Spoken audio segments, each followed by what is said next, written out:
Ever had a Christmas so bad you just wanted to run away from it all? That's exactly what Lucas did. Just him, a fireplace, and a whole lot of snow. The perfect escape, right?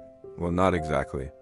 He arrives, key in hand, ready for his solo retreat, only to find the cabin isn't empty. A woman named Clara is already there, cozy by the fire, and she's not just surprised to see him, she's furious. She insists she booked the cabin for the entire month and accuses him of being a trespasser, maybe even a stalker. Lucas is stunned. Before they can even begin to sort it out, Mother Nature decides to intervene. A massive blizzard rolls in, a true winter storm that blankets everything in a thick, impassable layer of white. The roads disappear. Self-service vanishes. They're completely, utterly trapped. Together. At first, the tension is thicker than the snow outside. They're two strangers, forced into an uncomfortably intimate situation. Lucas is trying to forget a betrayal, and Clara, he learns, is also running from her own ghosts. They circle each other, suspicious and wary. Every creak of the old cabin, every shadow that dances in the firelight, feels like a threat. Clara is convinced Lucas isn't who he says he is. Lucas wonders if Clara is hiding something. After all, who rents a remote cabin alone for Christmas? They divide the small space, creating invisible lines. The living room is her territory.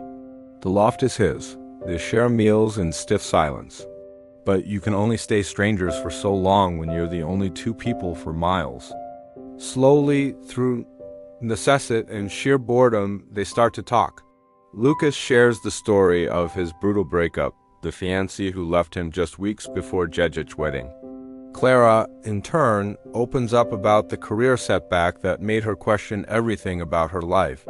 They discover they both love old movies, have the same weird taste in coffee, and share a dry, sarcastic sense of humor. The invisible lines begin to blur. The shared silences become comfortable, filled with an unspoken understanding. Lucas finds himself watching her, admiring the way she laughs, the determined look in her eyes. Clara notices the kindness behind his guarded exterior, the way he makes sure the fire never goes out. A fragile connection starts to form, a spark of warmth in the freezing isolation. The paranoia, however, hasn't completely melted away.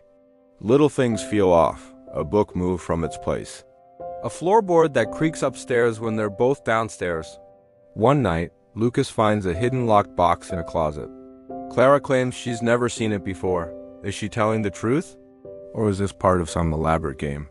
He can't shake the feeling that he's being watched. Not just by Clara, but by something or someone else.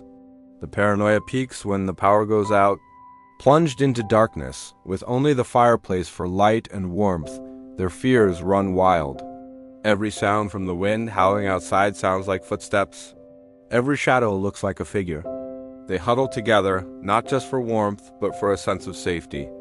In that moment, raw and vulnerable, they confess their deepest fears. Clara admits she's terrified of being alone. Lucas confesses he's afraid he'll never be able to trust anyone again. That's when it happens.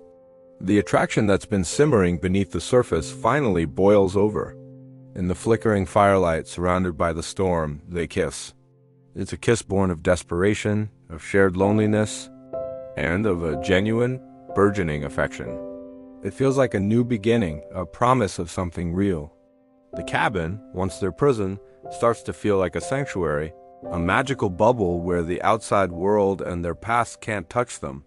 They spend the next few days in a blissful haze. They cook together, tell each other stories, and plan for a future after the snow melts. They're falling in love, hard and fast. It feels like a Christmas miracle. The mystery of the double booking and the strange occurrences are forgotten, dismissed as a mix-up or figments of their paranoid imaginations. Then, one morning, the snowplow finally rumbles up the long driveway. Civilization has returned. Their bubble is about to burst. As they pack their things, a mix of excitement and sadness in the air, Lucas stumbles upon something tucked away in his own bag. It's a small folded piece of paper he doesn't remember packing. He opens it. It's a note. The note is a set of instructions. It details how to get to the cabin, how to gain Clara's trust, and how to make her fall in love with him. At the bottom, it's signed. The signature is from his ex-fiancée. It's all been a setup. A twisted, cruel game orchestrated by the woman who broke his heart. She had somehow found out about Clara, maybe an old rival or a past acquaintance, and engineered this entire scenario as some kind of sick revenge. The world crashes down around Lucas.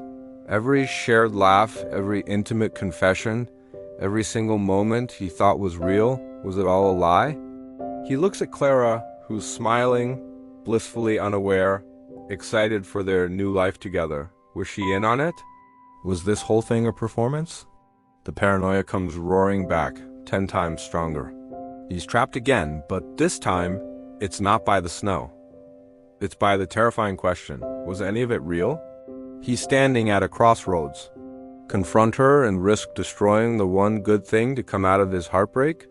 Or live with the doubt, forever wondering if the love he found in the winter house was genuine or just the final, cruel act in his ex's twisted play. The snow has cleared, but the real storm is just beginning. What would you do? This story is a roller coaster of emotion, and it really makes you think about trust and how we connect with people. If you love stories that keep you guessing right up until the very end, you've come to the right place. We dive deep into psychological thrillers, mind-bending mysteries, and complex love stories just like this one. Hit that subscribe button and ring the bell so you don't miss our next breakdown. As we know, the heart remembers what the world forgets.